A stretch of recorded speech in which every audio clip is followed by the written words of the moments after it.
হানাফি আহলের মধ্যে পার্থক্য কি? হানাফি একজন ইমামের নাম, একজন আলেমের নাম। তিনি জন্মগ্রহণ করেছেন 80 হিজরি, মৃত্যুবরণ করেছে 150 হিজরি। কুফাতে জন্ম, কুফাতে মৃত্যু। অনেকে হানাফি মানে ভাবে যে কি না কি হবে। আরে ভাই, হানাফি একটা মানুষের নাম রে ভাই। তার নাম নোমান বিন সাবিত আল কুফি আল জ্যোতি, তার এটা নাম এবং কুনিয়াত। তার উপনাম যেটা ইমাম আবু হানিফার উস্তাজ আতা বিন আবি রওবা দিয়েছিলেন আবু হানিফা।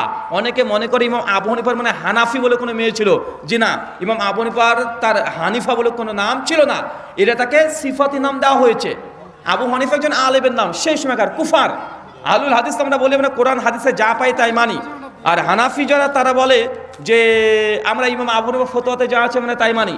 কোরআন হাদিসে কি আছে দেখার দরকার নেই। কোরআন হাদিস মহাসমুদ্র, উনি যা বুঝে গেছেন 1500 বছর আগে, আমরা ওটাই মানবো। নতুন করে আর কিছু দেখার দরকার নেই। কথা বুঝতে পারছেন? এটা মৌলিক পার্থক্য। বিস্তারিত জানার জন্য ওই যে মাযহাবুত তাকলিদ কিও কেন, ওই বইটা পড়তে পারেন। অথবা আহলে হাদিস হানাফি মাযহাব দ্বন্দ্ব নিরসন বইটা মাস্টারপিস, প্রায় 40খানা মাসালা নিয়ে আলোচনা করা হয়েছে। জি। হিন্দুদের পূজা করার প্রচলন কখন থেকে শুরু হয়? হিন্দুদের পুজো করার প্রচলন কখন থেকে শুরু হয়? যত ইসলামী হিস্ট্রি থেকে পাওয়া যায় সেটা হচ্ছে নবী নূহ আলাইহিস সালামের যুগ থেকে।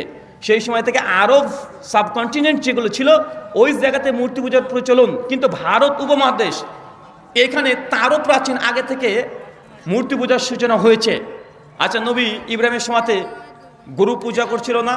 সরি, মুসা নবীর কমরা। আপনি শুধু ভাবছেন যে মোদিজি গরু পূজা করে, গরুকে মা বলে। আরে এ জ্বর তো আগে থেকেই আছে। মুসা নবীকে আল্লাহ যখন 40 দিনের জন্য নিয়ে চলে গেল, সূরা আরাফের 150 থেকে 156 নম্বর আয়াত। তারপরে ফিরে এসে দেখছে ইহুদিরা, তারা কমরা, তারা একটা গরুর বাছুরকে তারা পুজো করতে শুরু করে দিয়েছে। তো গরু পূজা করা এটা আজকের নয়, অনেক প্রাচীন। আগে থেকে এই পুজোগুলো অর্চনা করা হতো। তো ভারত উপমহাদেশে এই শিরক বা এই মূর্তি পূজা, আইডল ওয়ারশিপ গ্রিকদের মধ্যে আরও প্রাচীন পাওয়া যায়, ইজিপ্টের মধ্যে আরও প্রাচীন পাওয়া যায়। তবে আরবের মধ্যে নবী নূহের সময় থেকে মূর্তি পূজার সূচনা হয়েছে।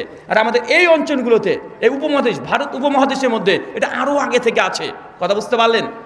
কারণ বৌদ্ধরও পূর্বে, জৈনদের পূর্বে ভারতবর্ষে অনেক প্রাচীন এমন মূর্তি আছে যারা 5000 5,500 বছর আগেকার মূর্তি পাওয়া গিয়েছে। তার মানে কি মূর্তি পূজা তারা করতো বলে পাওয়া গিয়েছে। জি।